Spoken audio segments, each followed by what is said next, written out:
রেফারির এই ভুল সিদ্ধান্ত হয়তো কখনো ভুলতে পারবে না বাংলাদেশ দল। নিশ্চিত পেনাল্টিকে কর্নার দেয়ায় সমালোচনার ঝড় বইছে রেফারিং নিয়ে। আক্ষেপে পড়ছেন বাংলাদেশ ভক্তরা, আক্ষেপ ফুটবলারদেরও।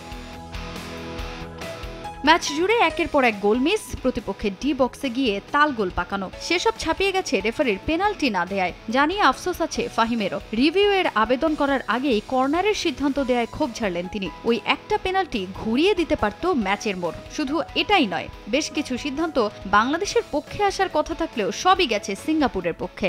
আসলে যখন আমি বলটা নিয়ে গেছি তখন আমার পা তো আপনারা দেখছেন ভিডিওটা, হয়তো সে আমার কিন্তু ডাইরেক্ট আমার পায়ে মেরে দিছে।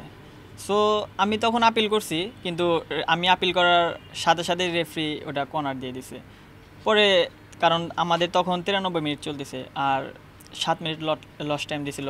সো আমি পরে ভাবলাম যে আমি যদি এখন এরকম করে তার সাথে আপিল করি, সে অলরেডি এই কর্নার দিয়ে দিছে। সো আমি তারপরে ওটা নিয়ে আর কিছু বলিনি আর কি রেফারিকে। প্রথম থেকে কিন্তু আমাদের ফেভারে ছিল না রেফারি, আপনি খেয়াল করে দেখবেন।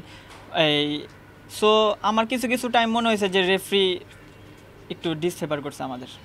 হামজা সমিতদের সংযুক্তিতে বাংলাদেশ দলের শক্তি বেড়েছে। মাঠ কিংবা মাঠের বাইরে হামজার অবদানে মুগ্ধ ফাহিম। লেস্টার তারকার সঙ্গে বোঝাপড়া ভালো হলেও সমিতের সঙ্গে মাঠে বোঝাপড়ায় কিছুটা ঘাটতি ছিল বলে জানান তিনি। ফাহমিদুলের একই পজিশনের খেলোয়াড় ফাহিম হলেও দলে নিজের জায়গা নিয়ে চিন্তিত নন তিনি। হামজা ভাই তো ইন্ডিয়ার সাথেও ছিল, আপনারা সবাই দেখছেন হামজা ভাই কি, আর সে তো অ্যানাদার লেভেল, অন্য লেভেল। আসলে তার বিষয়ে আসলে কি বলবো, কিছু বলা নাই। আর সমিত সোমের কথা বলবো, সে আমাদের সাথে এটা তার প্রথম ম্যাচ। হ্যাঁ, সো ফুটবল তো একটু মনে করেন যে অনেক দিন যখন একসাথে আপনি এই টিম কমিউনিকেশন করবেন, একসাথে যখন বেশি দিন আপনি একসাথে কাটাবেন, তখন আপনার একটা কমিউনিকেশন হয়। হ্যাঁ, সো আমি মনে করি তার এটা প্রথম ম্যাচ। আমরা ডে বাই ডে যখন আরও ম্যাচ খেলবো, তখন তার সাথে আমাদের কমিউনিকেশনটা ভালো হবে। অবশ্যই ফাহমিদুল ভালো, কারণ সে বাইরের দেশে আপনার এই বাংলাদেশের তুলনায় আপনি সে যেমন ইতালিতে বড় হয়েছে, অবশ্যই বাংলাদেশের থেকে ইতালির ফুটবল অনেক এগিয়ে, এটা তো কোনোই নাই। সো আমি মনে করি যে সে তার জায়গা থেকে বেস্ট, আমি আমার জায়গা থেকে বেস্ট।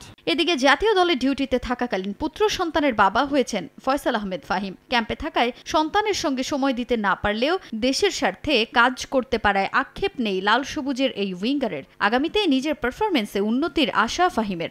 1-2 ঘন্টার জন্য আসছিলাম শুধু আমার ওয়াইফকে সাপোর্ট দেওয়ার জন্য আর কি। দেশের দিক চিন্তা ভাবনা করি, তাহলে অ্যাজ এ আমি প্রফেশনাল প্লেয়ার হিসেবে এটা আমার দায়িত্ব বলেন। আমার যেগুলো ভুল ছিল বা যেগুলো আমার উইক পয়েন্ট, ওগুলো নিয়ে আমি কাজ করবো আর কি। নিজেদের পরের ম্যাচের আগে ভুলগুলো শুধরে নেওয়ার প্রত্যয় ফাহিমের। তাজিন খন্দকার, সময় সংবাদ, ঢাকা।